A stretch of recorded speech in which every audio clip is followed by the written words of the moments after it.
Mesdames, Messieurs, bonjour et merci de rester fidèles à votre émission, le jury du dimanche iRadio ITV, qui a le plaisir de recevoir aujourd'hui Birame Souleye Diop, administrateur général de PASTEF, les Patriotes. Bonjour. Bonjour, Maoulou. Et merci d'avoir accepté notre invitation. C'est un plaisir. Puissance politique montante, de l'avis de certains observateurs de la scène politique sénégalaise, PASTEF s'illustre souvent par des prises de position contre l'ordre établi. Arrivé troisième lors de l'élection présidentielle de 2019, son leader, Ousmane Sonko, surnommé le candidat anti-système, se voit ainsi confronté au défi de la confirmation. Pourra-t-il faire mieux à la prochaine présidentielle? Réponse, comme vous le savez, dans 4 ans. Mais avant 2024, il y a les municipales et les législatives, même si le flou, il faut le dire, persiste sur la date exacte de leur tenue. Nous en parlerons au cours de cette émission. Le jury du dimanche reçoit donc l'administrateur général de PASTEF. Au plan professionnel, Birame Souleye Diop, vous êtes natif de Thiès. Vous êtes inspecteur principal des impôts et domaines, titulaire d'un DEA en droit économique et des affaires. Vous enseignez à vos heures perdues la fiscalité, la précision est de vous, le droit bancaire, les techniques bancaires et l'éthique des affaires. Le chef de l'État, Birame Souleye, a annoncé le risque d'une deuxième vague de la Covid-19 qui, prévient-il, serait insupportable pour l'économie du pays. Un nouveau couvre-feu n'est même pas exclu par le ministre de la Santé. Comment analysez-vous au niveau de PASTEF cette hypothèse de deuxième vague? Déjà, bonjour à vous. Merci pour l'invitation que vous nous faites. C'est un plaisir que d'être avec vous. Ça fait bientôt 3 ans ou 4 ans depuis notre dernière rencontre. Avant de répondre à votre question, permettez-moi aussi de présenter mes condoléances à Pape Bouba Diop, à la famille de Pape Bouba Diop. Oui. Nous prions pour le repos paisible de son âme. Amen. Et voilà, donc c'est le propos introductif que je voulais faire. Je salue également vos auditeurs et vos téléspectateurs. Vous encourage également pour la qualité du travail que vous faites. Alors, il se trouve que on avait parlé de la probabilité de deuxième vague. Je rappelle qu'il y a moins d'1 mois, le ministre de la Santé l'excluait totalement. Abdoulaye Diouf Sarr l'excluait totalement, la probabilité d'une deuxième vague. Qu'est-ce qui justifie en ce laps de temps-là, donc en moins d'1 mois, qu'on puisse partir en fait d'une information d'alarme? Parce qu'aujourd'hui, c'est parti de l'Assemblée nationale, les ministres en parlent, les directeurs en parlent, donc c'est comme si le gouvernement avait un niveau d'information alarmant et qu'il nous préparait à tout ce qui doit venir. Je précise également que normalement, cela se passe dans d'autres pays. On avait dit à propos du virus que nous avions une situation favorable qui empêchait la propagation de la maladie parce que nous étions dans un pays tropical avec la chaleur, etc. Donc il y avait en fait des facteurs importants qui ne permettaient pas la propagation du virus. Aujourd'hui, naturellement, nous rentrons dans une période de froid. Probablement, c'est ce qui peut l'expliquer. Probablement. Alors, qu'est-ce qu'il faudra prendre comme mesure? Je rappelle que quand c'est arrivé, nous avions fermé le pays. On avait empêché aux personnes de circuler. Oui, toutes les frontières avaient été fermées. Oui. Les entreprises avaient fermé. Tout le monde restait chez lui. La conséquence qu'on a vue, c'est qu'il y a eu une récession économique. Est-ce que la meilleure solution restera d'instaurer encore un couvre-feu, d'empêcher les personnes de vaquer à leur occupation? Est-ce que c'est ça? Ou est-ce qu'il faudra développer des procédures concurrentes qui permettent à l'activité économique de se dérouler, mais quand même que l'on soit dans une surveillance stricte des mesures de sauvegarde et de prévention? Les entreprises n'étaient quand même pas fermées. Si, parce qu'en l'activité avait ralenti. Oui. Donc l'activité avait beaucoup ralenti. Oui. Et même de ce ralentissement-là, oui, des entreprises sont parties, ont disparu parce que durement éprouvé. Voilà, effectivement. Oui. Et donc ça avait justifié aussi toute cette procédure d'alerte et d'appui, de soutien à la population et aux entreprises.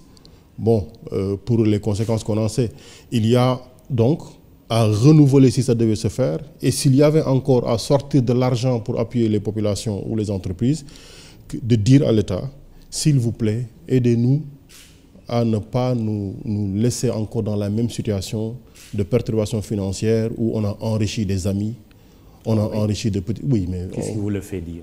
Oui, on a suivi tout ce qui s'est passé. Vous avez fait une évaluation qui vous permet de, avec des preuves à l'appui. On a suivi tout ce qui s'est passé. On peut aller sur le risque des preuves. On attend que l'Assemblée nationale soit sérieuse. On a suffisamment de preuves pour ce qui s'est passé et documenté. On a suffisamment de preuves. Sortez les preuves. Non, vous c'est pas ici qu'on va d'attendre. Si, on va attendre. Parce que le monsieur qui était préposé à cette opération-là, connu pour les frasques financières, il l'a fait avec la SDE et CNO, avec tout ce qu'on dit à propos de véhicules, de bennes d'ordures qui lui ont été offertes pour après qu'il donne la convention à la société qui a prise pour notre eau pour CNO désormais.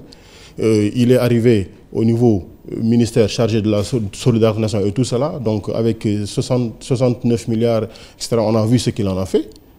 On a vu ce qu'il en a fait. Le débat politique. Vous parlez de quel monsieur? Mais je parle bien de monsieur Mansour Faye. Oui.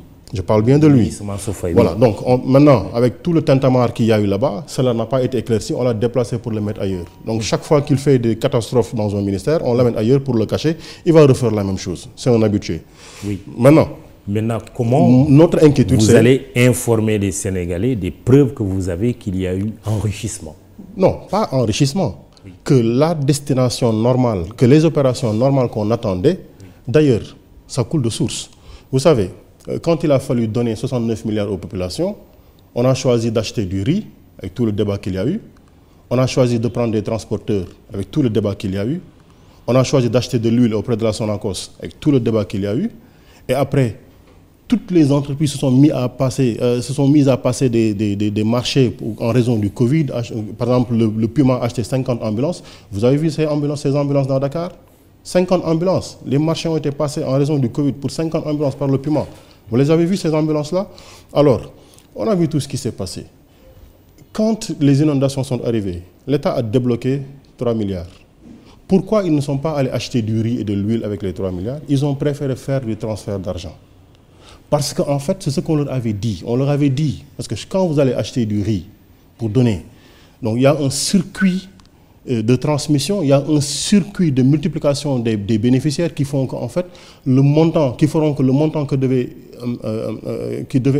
parvenir aux nécessités est diminué.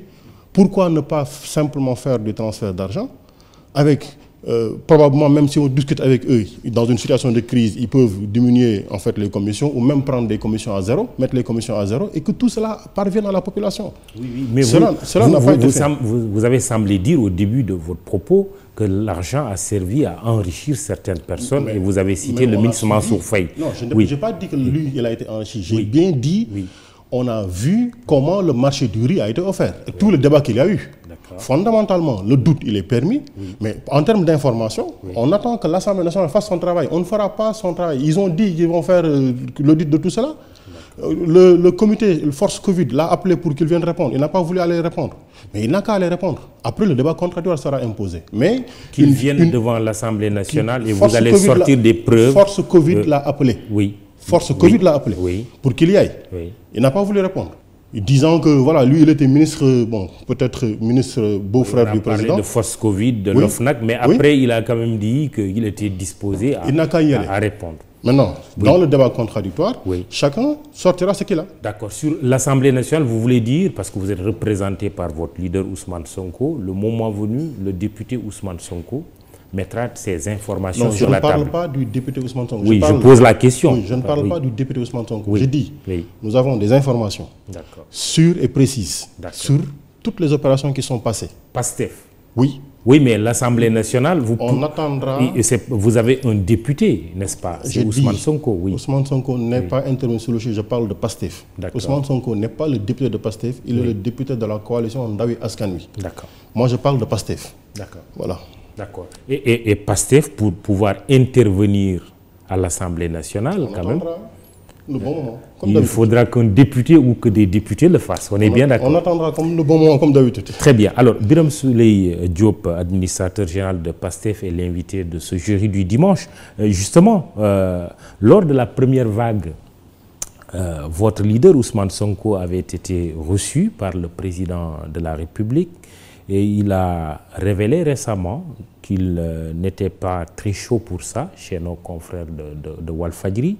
Êtes-vous encore prêt à rencontrer à nouveau le chef de l'État aujourd'hui qu'on parle de deuxième vague? Effectivement, il n'était pas chaud. Mais ce sont les militants de la base qui ont décidé à la majorité qui devaient répondre. Parce qu'on a fait une consultation de l'ensemble de nos responsables pendant 2 réunions. Ils ont dit qu'il fallait qu'il y aille. Et il y a été parce que ça a été une décision du parti. Ça veut dire quoi au moins en termes d'information? Ousmane Sonko n'est pas le propriétaire du parti. C'est le parti qui décide librement et Ousmane Sonko s'exécute par rapport à ce que le parti décide. Mais si vous voulez mon avis pour savoir s'il va répondre, moi j'étais d'accord pour qu'il y aille répondre.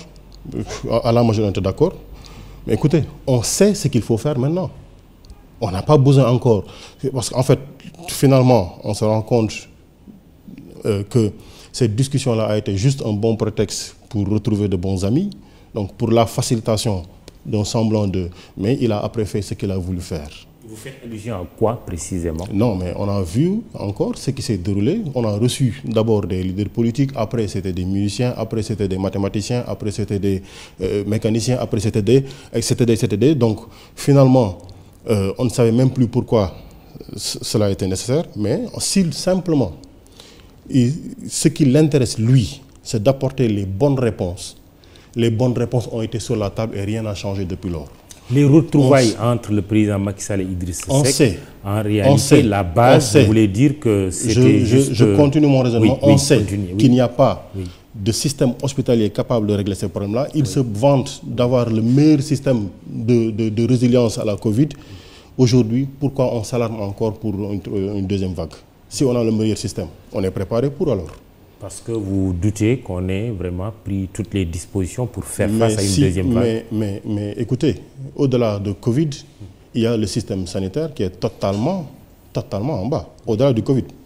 Au-delà du Covid, parce qu'on n'a absolument rien du tout. D'accord? Alors, un budget du ministère de la Santé qui était à 192 milliards en 2019, si ce n'est pas alarmant, pendant que des femmes n'arrivent pas à avoir une sage-femme, pendant que des enfants n'arrivent pas à avoir de pédiatre, pendant que dans des régions, il n'y a pas de chirurgien, il n'y a pas d'hôpital, à Bignona, il n'y a pas d'hôpital. Bon, pendant tout ce temps-là, alors, donc... Un budget du ministère de la Santé qui a augmenté. En tout cas, c'est ce qui est prévu dans le cadre du projet de budget 2021. Oui, 2021, parce qu'ils veulent répondre. Ils sont en train de constater, on le verra tout à l'heure, en parlant du PAP 2, ils ont dit programme... d'appui prioritaire, accéléré et ajusté. Accéléré, pourquoi? Accéléré. Ça veut dire qu'on a on a perdu du temps. Ajusté, pourquoi? Parce que 2020 a été une année très éprouvante, pratiquement une année nulle, non? Non, on ne peut pas ajuster. Non, quand ils disent ajuster, c'est par rapport à leur ligne directrice. Ils nous ont cassé les oreilles pendant que chaque fois que des oiseaux se levaient pour voler dans le ciel, ils disaient c'est grâce au PSE. D'accord? Quand il y avait du beau temps, ils disaient c'est grâce au PSE. Quand il y avait de la bonne pluie, ils disaient c'était grâce au PSE. Aujourd'hui, on n'en parle plus. Aujourd'hui, votre constat par rapport au PSE, c'est de dire quoi? Mais un échec patent. Pourquoi ils accélèrent? Pourquoi ils ajustent? Il y a une deuxième vague qui est annoncée. Est-ce que votre leader est prêt, éventuellement, à répondre à une rencontre avec le chef de l'État? Il n'y a plus à répondre. Pourquoi? Parce que tout ce qu'il devait être dit a été dit. En termes de résilience économique, en termes d'appui aux entreprises, en termes de création d'emplois, en termes de sauvegarde d'emplois, en termes de diminution d'impôts, en termes etc. Donc tout ce qui devait être dit, le constat sur le système hospitalier et sanitaire, tout a été dit. Donc en l'espace d'1 an, en fait, rien n'a changé pour justifier encore qu'il y ait ces rencontres. De toute façon, ceux qu'ils voulaient rencontrer, en fait, ce qu'ils voulaient en obtenir, je pense que quand on observe bien la scène politique, on constate bien qu'il continue à faire son mercato politique. Donc, c'est ce qui l'intéresse. Il n'a qu'à continuer. Pour vous, les retrouvailles avec Idriss Seck sont à mettre dans ce cadre-là? On est sorti d'une élection présidentielle. Il est dit qu'il est premier avec 58% au premier tour. Ça veut dire quoi? Si c'est vrai, c'est le meilleur président. La population, d'une seule fois et en une seule voix, lui a fait confiance. Pourquoi il a besoin d'aller casser de l'opposition? Si, au premier tour, avec 56%, il a le meilleur budget depuis 8 ans, depuis qu'il est là, les Sénégalais lui ont donné 27 000 milliards. Il fait les meilleures choses. Pourquoi bon sang il a besoin d'aller s'engrossir de personnages du paysage politique? Pourquoi? Logique de conservation du pouvoir, non? Oui, mais qu'est-ce qu'il craint? Premier tour, mandat fini. Parce que s'il a lui déclaré il n'a plus de Ndiou Ndiadj à faire, il a bien dit, s'il a dit, je n'ai pas honte de me Ndiou Ndiadj. Donc il n'a pas de manigance, de manipulation et de manœuvre à faire. Donc il sait qu'il est arrivé à bon port. Mandat, possibilité, impossible désormais. Mais pourquoi bon sang il a besoin il n'a qu'à gouverner et servir les Sénégalais? Parce qu'en fait, au soir, ce sont les Sénégalais qui disent s'ils rentrent dans l'histoire par la grande porte ou par la petite porte. Il n'a pas besoin. Maintenant, qu'il aille faire de recrutement politique, il est libre de le faire. Mais de toute façon, si on observe la situation politique, au regard des dernières élections, au regard de toutes les prétentions qu'ils ont d'avoir été le meilleur président de l'histoire politique du Sénégal, le meilleur des hommes politiques avec son système, mais fondamentalement, il n'a qu'à gouverner seul. C'est l'inverse qui est en train de se produire, il se renforce. Est-ce que pour autant, vous de l'opposition, PASTEF plus particulièrement, vous vous sentez affaibli aujourd'hui par la recomposition politique et plus exactement les retrouvailles politiques entre le président Macky Sall et l'ancien Premier ministre Idrissa Seck? Absolument pas. Vous savez, c'est vrai que l'ancien Premier ministre a déclaré qu'avec 56%, 58%, oui. S'il amène lui les 20%, oui. Ça fait 86%. Oui. Alors, moi je voudrais simplement poser une analyse sur ce point-là. Parce que s'il dit que lui, avec ses 20%, s'il l'amène chez Macky Sall, ça fait 86% ou 85%, ça veut, moi la lecture que j'en fais, ça veut dire deux choses. Ou bien ça veut dire qu'avec sa coalition méga XL, où il y a eu la plus grande concentration de premiers ministres au centimètre carré, la plus grande concentration d'anciens ministres au centimètre carré, de députés, de directeurs d'entreprise, de chefs de parti. C'est une coalition qui n'a jamais existé au Sénégal. S'il part, lui, il dit, avec ses 20%, Macky Sall prend 85%, ça veut au moins dire une chose, c'est que, ou bien tout cela qui ont été ne compte pour rien du tout et que c'est lui seul qui faisait les 20%, parce que c'est lui seul qui était parti, ou bien ça veut dire que tous les autres ont négocié avec lui et que en fait, c'est lui qui est le premier à partir et que les autres partiront pour que les 20% se retrouvent là-bas. On a quand même annoncé que d'autres allaient venir. Hein. On a entendu Abdoulaye Baldé, qui est un allié du président, dire que d'autres vont venir, vont rejoindre le camp présidentiel. Je me limite à cette analyse-là. Oui. Ou bien c'est lui seul qui faisait les 20%, les autres ont compté pour zéro, ou bien tout le monde va partir. D'accord? Maintenant, pourquoi vous ne seriez pas affaiblis, vous de l'opposition? Non, écoutez, non, nous, on n'est pas... Nous sommes PASTEF. La loi, dans ce pays-ci, permet à chaque organisation politique, donc les partis politiques, de décider librement, sous réserve du respect de quelques règles en termes d'éducation, de respect des institutions, etc., de l'ordre public, sont libres de définir leur manière d'intervenir. Nous sommes libres de le définir et on ne consent que personne, aucun parti politique ne vient nous dire voilà que vous devez faire, voilà comment vous devez faire. Par respect aussi pour eux, on ne leur dira jamais comment ils doivent faire. Ils sont libres de faire ce qu'ils veulent de leur parti, de leur organisation et de leurs militants. Nous, pour nous, le chemin c'est quoi? C'est construire un parti, l'élargir, le rendre plus fort, de répondre aux défis et aux enjeux qui se posent à nous. Oui. Toute autre chose qui se passe dans nous, que ce soit du vent, de la tornade, ça ne nous intéresse pas. On est focus sur ce qui intéresse notre parti, sur ce qui en fera un très grand parti. Oui. Mais écoutez, les débats après autour de ce qui se passe, nous, ça ne nous intéresse pas. Justement, votre approche est aujourd'hui questionnée par certains Sénégalais. Gaïndé Ndiaye, c'est comme ça qu'il est intervenu dans la page Facebook de l'émission, qu'il nous édifie sur leur perception du système, car là, on se perd. Hier, son leader, Sonko, n'avait pas jugé nécessaire de parler au téléphone avec Wade fils, c'est-à-dire Karim Wade, parce qu'il incarne le système. Mais aujourd'hui, force est de constater qu'il recrute les pourritures, ce sont ces termes, disons, des gens du système. Son leader a-t-il renoncé à son combat contre le système. Abdoulaye Maïga qui abonde dans le même sens. Un peu loin du Sénégal, j'ai admiré le discours de l'honorable Ousmane Sonko. Il a suscité en moi un sentiment, celui d'un engagement politique patriotique qui voyait la politique comme arène de contre-vérité et de contre-valeur. Son discours politique basé sur l'éradication du système, le renouvellement générationnel de la classe politique actuelle a franchi les frontières sénégalaises.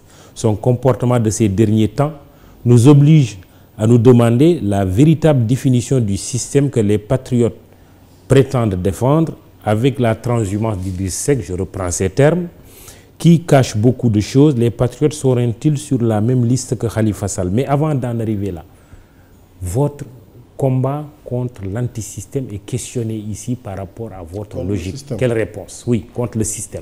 Alors écoutez, par principe, jamais nous n'avons personnalisé de débat, de discussion. Nous l'avons dit et nous allons le répéter. Pour commencer d'abord, le parti PASTEF, c'est un parti organisé qui a des statuts.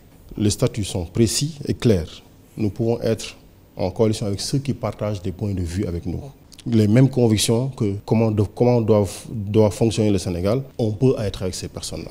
Et depuis que nous existons, nous avons cherché à être dans des organisations, dans des coalitions. Le premier front qui a été mis ici en 2016, mais PASTEF en a été un des initiateurs pour l'opposition. Et Khalifa Sall y était, hein, je le précise. Alors, je veux dire simplement par là que la définition que nous, on donne du système, il s'agit d'une organisation avec des règles non écrites, destinées à sauvegarder des intérêts propres de quelques personnes. Que ces personnes-là s'appellent marabouts, ministres, députés, journalistes, gendarmes, militaires, inspecteurs des impôts, inspecteurs des douanes, que ces personnes-là se nomment Mbaké, Diop, Silla, Si, etc., on dit tant qu'ils sont dans cette logique de prédation, pas d'intérêt pour le peuple, mais de leur intérêt personnel et de sauvegarde, de leur intérêt propre et d'intérêt de personnes qui leur mettent la pression du dehors, c'est ça le système. Est-ce que vous n'êtes pas du système finalement? Comment ça? Vous êtes inspecteur principal des impôts et domaines. Oui. On sait que Ousmane Sonko, avant d'être radié, y était également, comme d'autres acteurs et responsables de votre parti. Est-ce que vous n'êtes pas finalement du système? Est-ce que vous avez bien entendu ce que j'ai dit du système?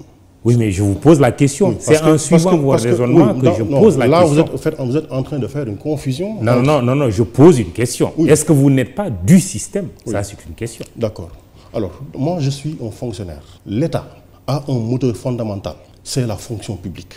Que des corrompus, des détourneurs, des as dans la concussion et la corruption soient dirigeants de l'État, ça n'empêche pas que le rôle du fonctionnaire, c'est d'être à son bureau à 8 heures, de travailler pour les usagers publics et de respecter les ordres que lui donne le service public et de respecter son serment.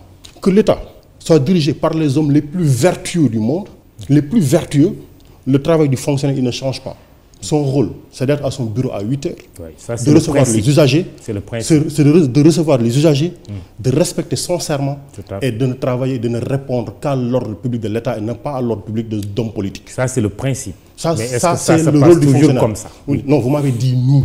Non, quand je dis oui, parce que vous avez défini le système. Oui, d'accord. J'ai défini le système. D'accord. Et j'ai défini le rôle du fonctionnaire. D'accord. Moi, je considère Birame Souleye être parmi l'un des meilleurs fonctionnaires de ce pays-là.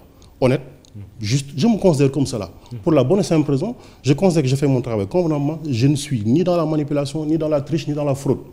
Mon point, c'est tout. Je suis maintenant libre. Après, quand je descends de mon travail à 18h,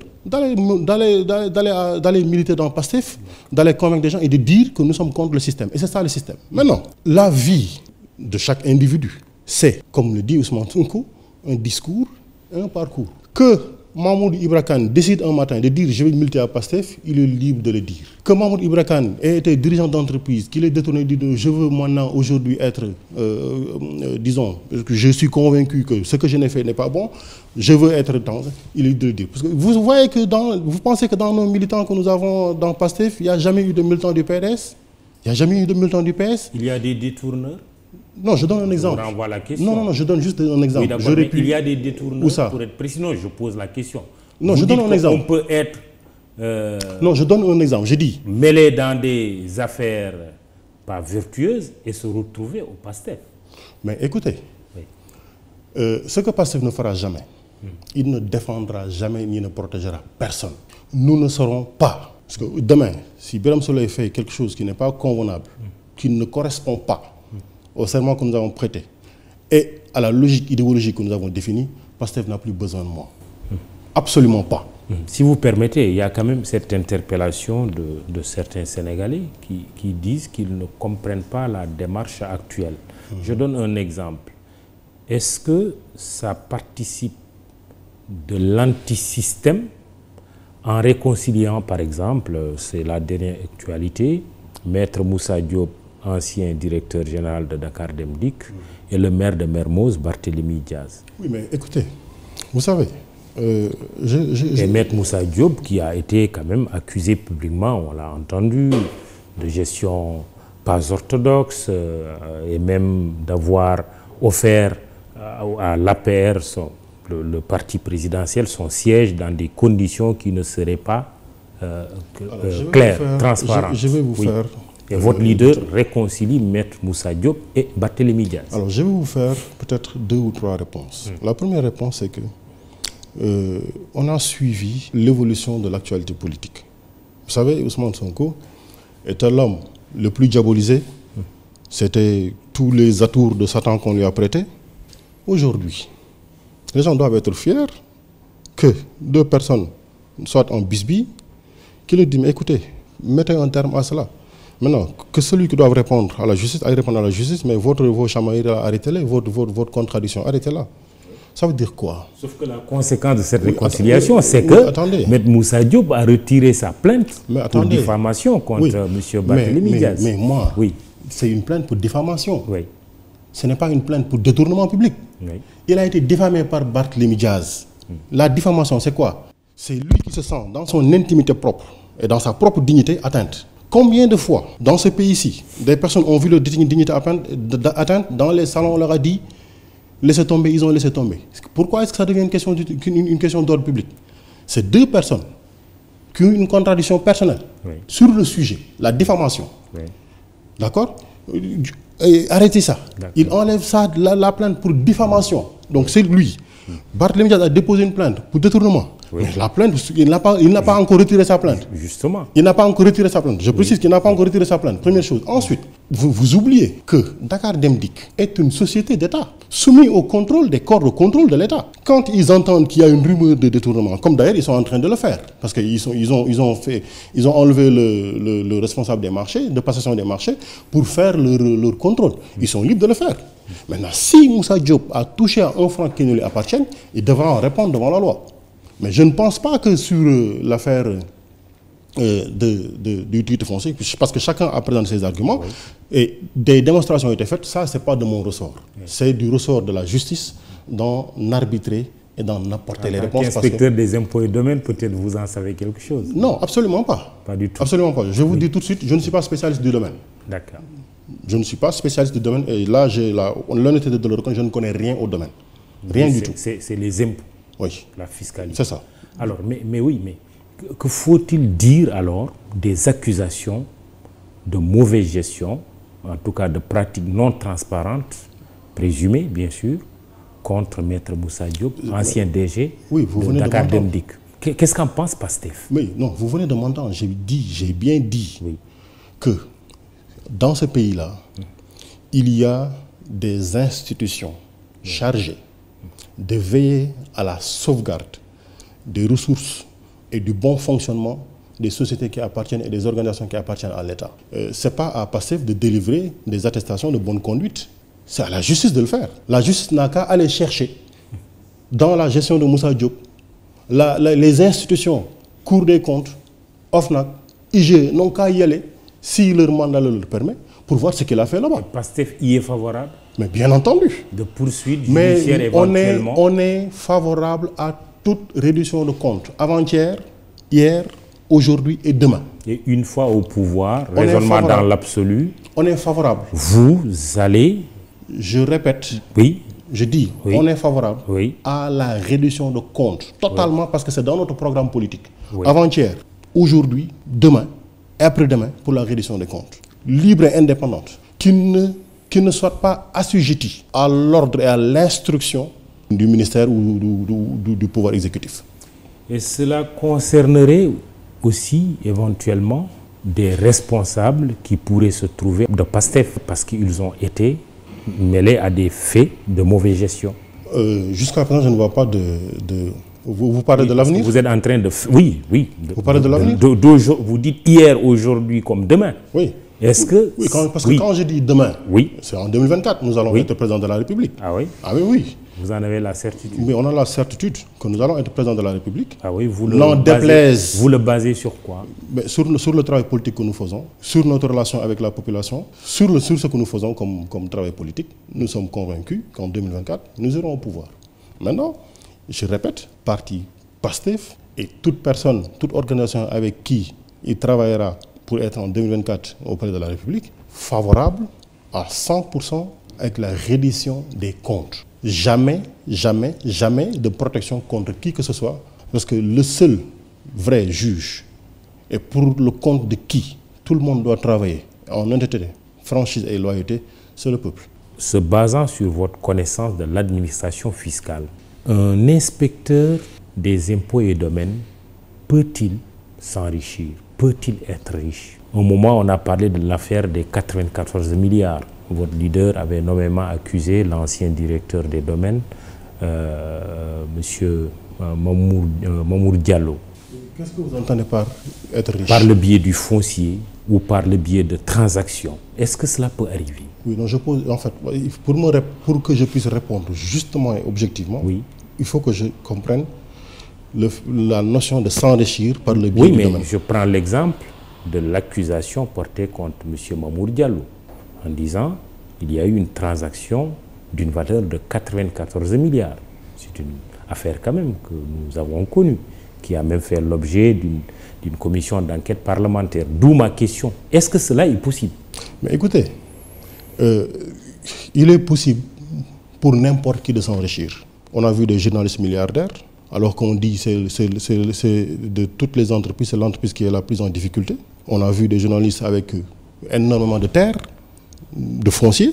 Et cela est valable pour les inspecteurs des impôts et domaines. Oui, mais écoutez, la question d'être riche, moi j'ai un problème de compréhension de la notion d'être riche, parce que riche, vous ne l'appréciez ni en argent. J'aurais compris que vous me disiez c'est en milliards, il faut avoir 5 milliards. Mais bien sûr, parce qu'on a parlé d'une affaire de 94 milliards par exemple. Donc vous voyez bien que ma question elle est précise. Moi, je me considère comme riche, oui, pour la bonne et simple raison que j'ai la paix.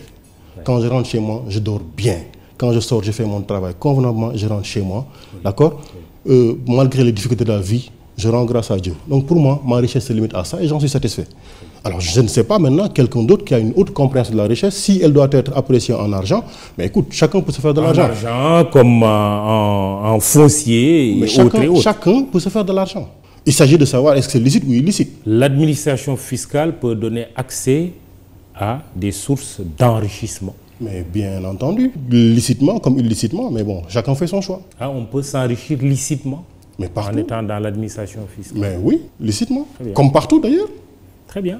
Comme partout. Vous avez répondu à ma question. Alors, parlons maintenant en restant dans le tempo du système de l'antisystème. Vous avez défini le système. C'est quoi l'antisystème? Écoutez, ce qui n'est pas système est antisystème.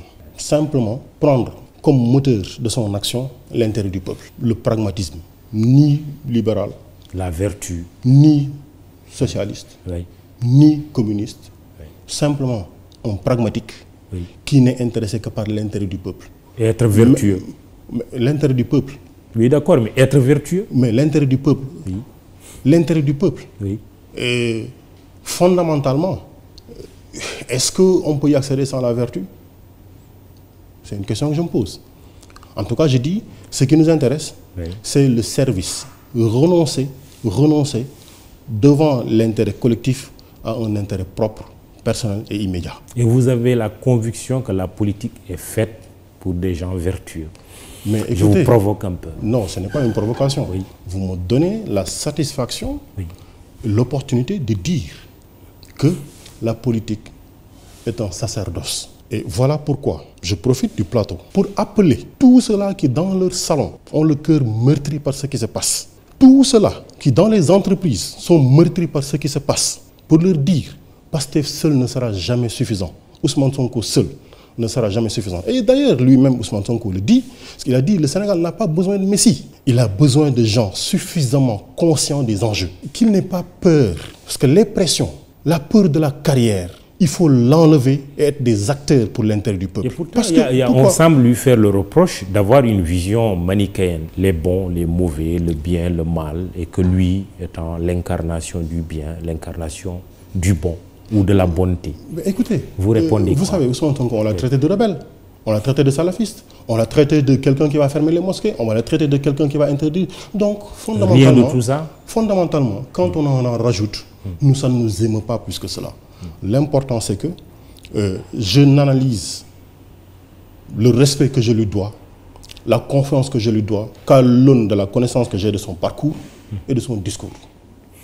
Et cela me suffit largement. Parlons du processus électoral maintenant. C'est un des gros chapitres de cette émission, avant de revenir sur les questions économiques et sociales. Des locales qui étaient prévues déjà depuis 2019, qui ont été repoussées. On a parlé de mars 2021. Dimanche dernier, le directeur de cabinet du président de la République, Mahmoud Saleh, dit que ces élections locales seront probablement reportées encore et qu'elles devraient se tenir en fin 2021. Mais il y a les législatives qui vont arriver en 2022, la présidentielle en 2024. Quelle est votre analyse de cette situation? Alors, la première analyse, c'est le grand dommage qu'il y a à se prévaloir d'une majorité pour être au palais, d'une majorité pour être à l'Assemblée et jouer contre les intérêts du peuple et de absolument ne respecter aucune règle établie. Il faut s'en désoler. Pour la bonne et simple raison que ce ministre-là qui dit ça, le conseil-là qui dit cela, c'était le dialogue national qui en parlait. Le dialogue national n'a pas donné ses conclusions, n'a pas encore donné sa conclusion sur le sujet. Et lui, il donne la conclusion. D'où est-ce qu'il tient cette conclusion-là? De dire, ce sera en fin 2021. D'où est-ce qu'il tient ça? Ça veut dire que le dialogue national, c'est juste du maquillage, que les décisions sont déjà prises depuis longtemps, que ce qui doit être fait, ils l'ont déjà arrêté, et qu'ils travaillent à surprendre l'opposition ou ce qui en restera, Pastef y compris, ou ce qui en restera pour organiser ces élections locales. Probablement essayer même, parce qu'ils ont théorisé la rationalisation du calendrier électoral, après avoir, eux, de manière illégale et illégitime, rallongé sous prétexte d'inondation, rallongé sous prétexte de maux de tête, rallongé sous prétexte de maux de dents, les mandats, et aujourd'hui nous dire, oui mais vous avez demandé l'audit, voilà, on va aller en 2021. Vous tenez pour responsable le pouvoir de cette situation? Absolument, oui. Absolument.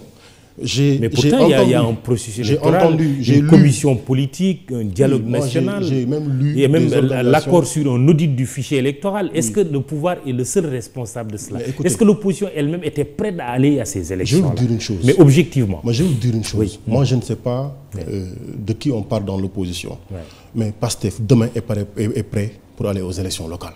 Ah oui? Pastef est prêt demain pour aller aux élections locales. Oui, en 2021. Je dis demain. Oui, d'accord, mais oui, raisonnons. Demain, je sais, c'est une façon de parler, mais vous êtes pour que ces élections locales se tiennent en 2021 et que les législatives, quelques mois après, arrivent aussi en 2022. Mais écoutez. Vous êtes prêt pour ça? Écoutez, vous savez, ces dialogues-là donnent énormément de prétextes à Macky Sall de rejouer encore sur la carte électorale, de modifier la carte électorale, de déplacer des électeurs, etc.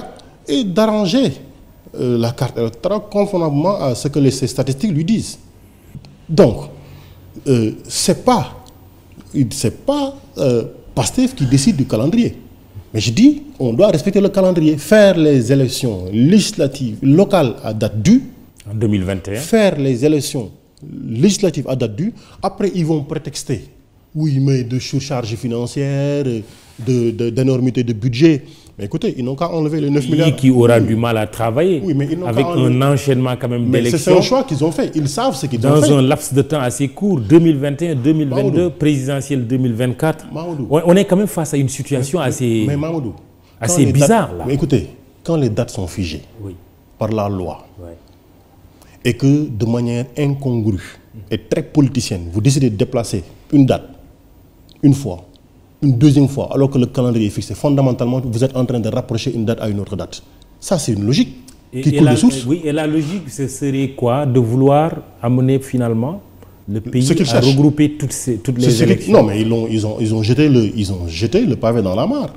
Ils ont dit rationaliser du calendrier électoral. Ils entendent par rationaliser, regrouper élections locales et élections législatives, en 2022 probablement, et peut-être faire leurs élections présidentielles en 2024. Vous êtes contre cela? Fondamentalement, nous sommes foncièrement contre. Et vous êtes pourquoi? Nous sommes précisément pour le respect du calendrier, donc l'organisation des élections législatives à la date du 21 mars, avec le fichier que nous avons aujourd'hui.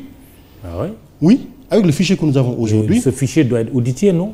Oui, puisque vous-même vous mettiez en cause ce fichier en disant que le président Macky Sall avait eu une victoire électronique. Mais non, nous on n'a pas dit. On est allé à l'élection. Certains de l'opposition l'ont dit quand même. D'accord, le PASTEF ne l'a jamais dit. On n'a pas fait d'observation. Très bien. Quand les gens ont voulu faire de déclarations, nous on s'en est limité à dire à nos militants, retournez sur le terrain. Prêt à aller aux élections avec l'actuel fichier? Oui. Audit ou pas? Audit ou pas. Pourquoi? Vous savez, il a calqué son fichier, la carte électorale, sur la probabilité qu'il avait d'avoir un important butin électoral dans le nord et dans le centre. Aujourd'hui, la configuration du fichier électoral, de la carte électorale, laisse cette situation-là en l'état. Et si on va, il va continuer à avoir ses 80% ou ses 90% dans le nord, il n'aura pas à Dakar. Alors, ce qui se passe... Qu'est-ce que vous le faites dire, quoi? Oui.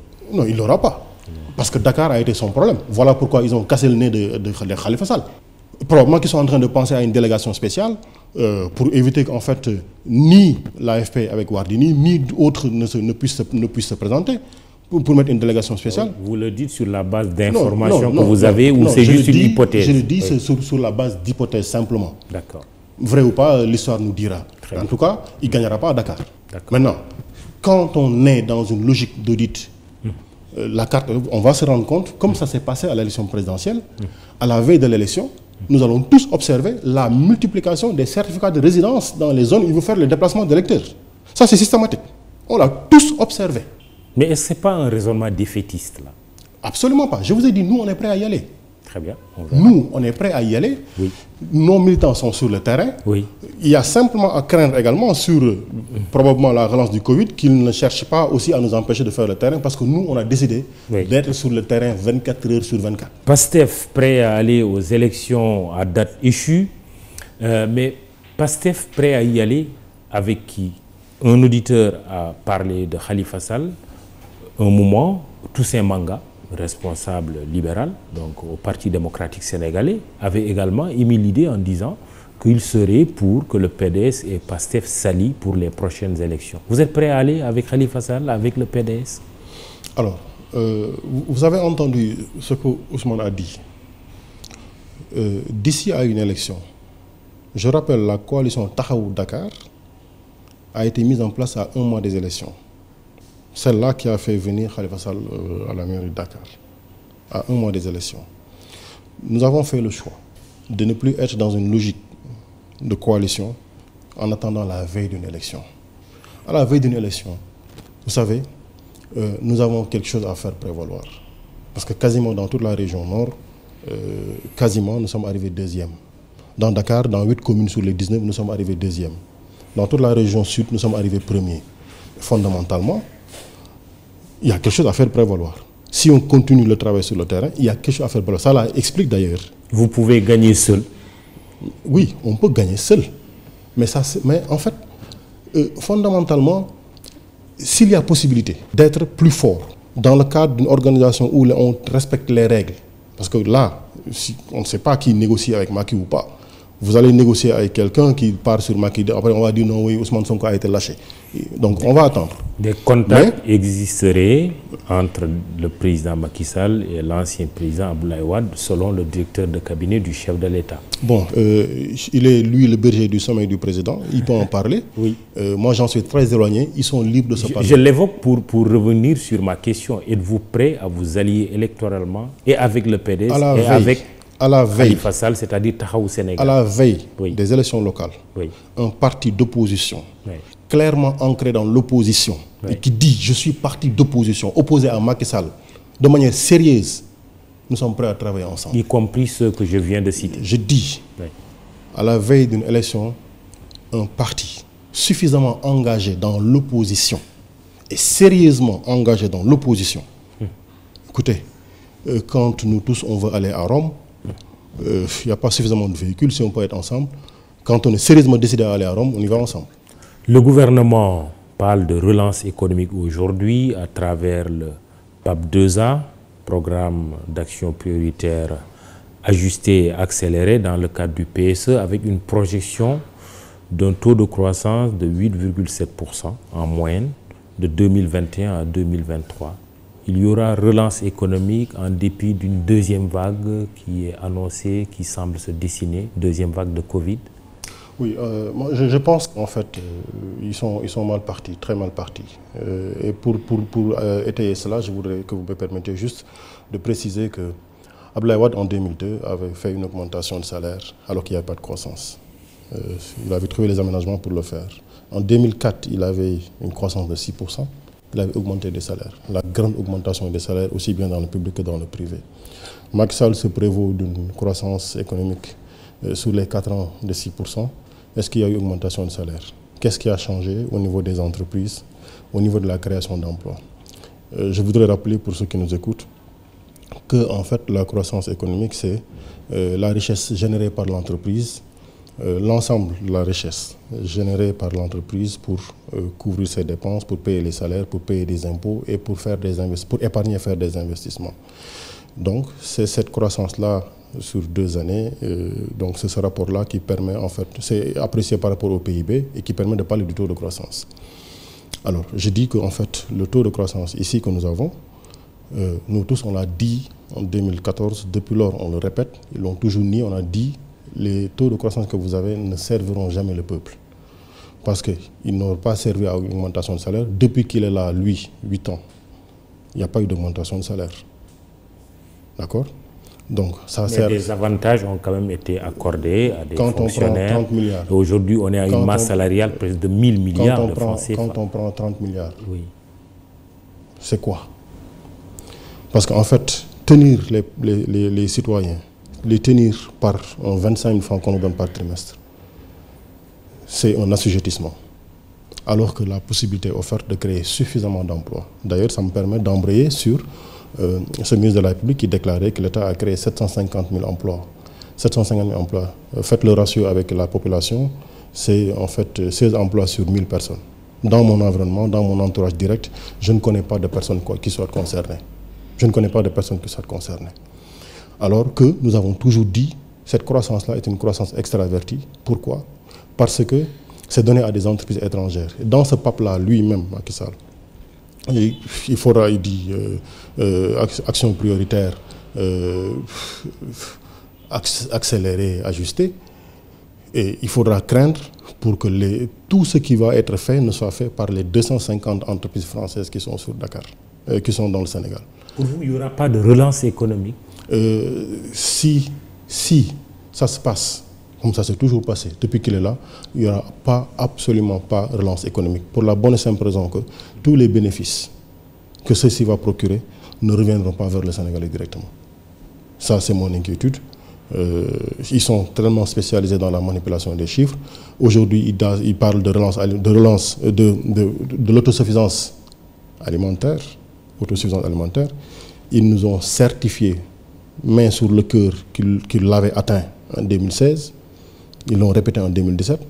Qu'est-ce qui a changé? Avec des récoltes records quand même qui sont annoncées. La Sonacos a eu 250 kg plus au producteur d'arachide, 60 milliards de francs CFA la Sonacos a attendu injectés, oui. 115 000 tonnes en 2019. Elle a reçu 23 000 tonnes. Elle se tourne les pouces. Et il a fallu d'ailleurs que Mansour Faye ait acheté pour 5 milliards d'huile au niveau de la Sonacos pour les aider. La situation va se reproduire. Mais écoutez, le doute est... Ouais.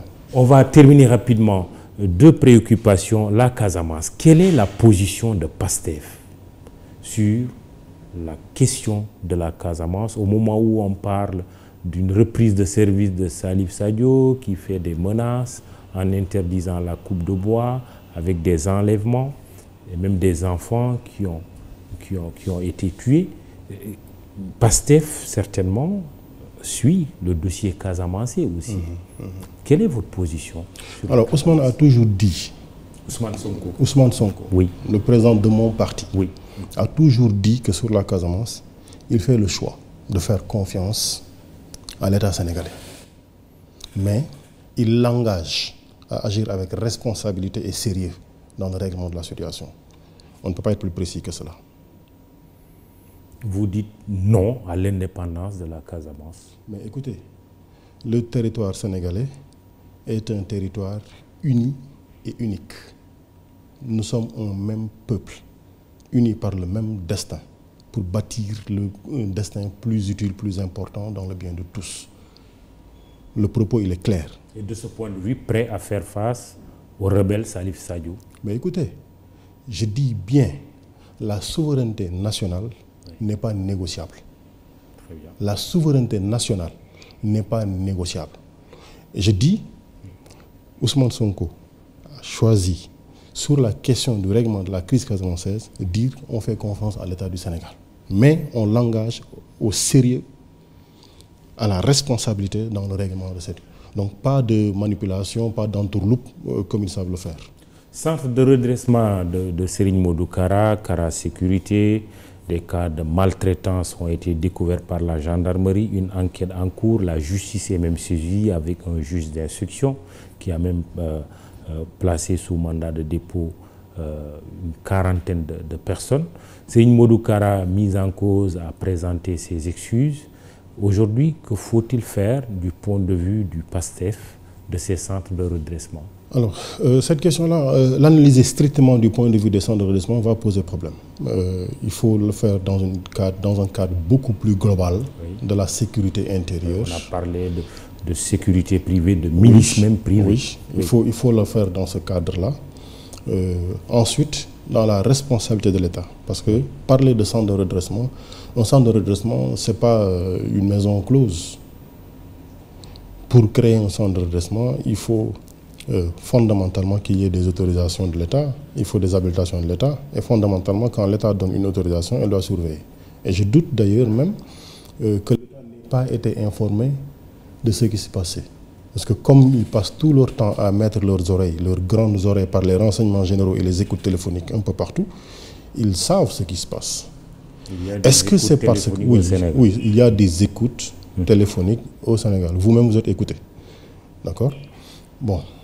Non, rassurez-vous, je vous inquiète. Non, c'est juste une blague. Oui. Alors, je voulais simplement dire que, en fait, ce qui s'est passé, il faudra que l'on ait le courage d'en parler sérieusement, de situer l'intégralité des responsabilités. Parce que quand même, d'après ce qu'on en dit, c'est des infractions, probablement, qui sont constatées. Mais, je dis, la responsabilité de l'État, elle est entière. Et moi, je crains que la réaction n'ait été strictement qu'une réaction politique pour la bonne et simple raison que Serigne Modou Kara était en train de prendre le pas de l'opposition. Ah oui? Oui. Oui, oui. Parce que quand... De rejoindre le PASTEF? Je ne peux pas rejoindre le PASTEF. Non, absolument pas. On n'a aucune discussion.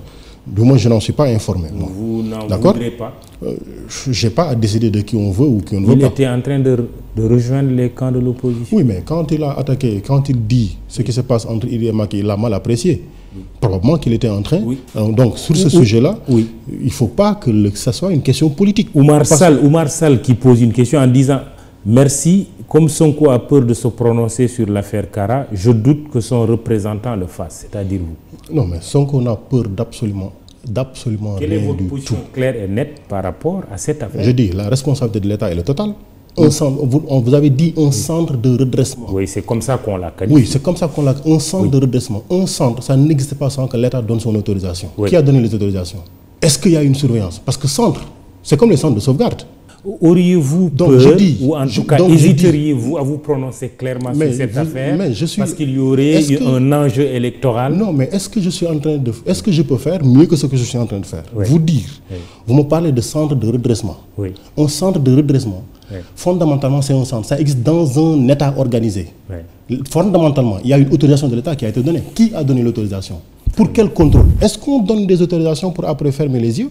Je dis, il faut que la justice et l'intégralité de la procédure soient verrouillées, qu'on sache où se situent les responsabilités et que l'État sévisse. Qui va entendre Serigne Modou Kara? Mais écoutez, il n'est pas citoyen.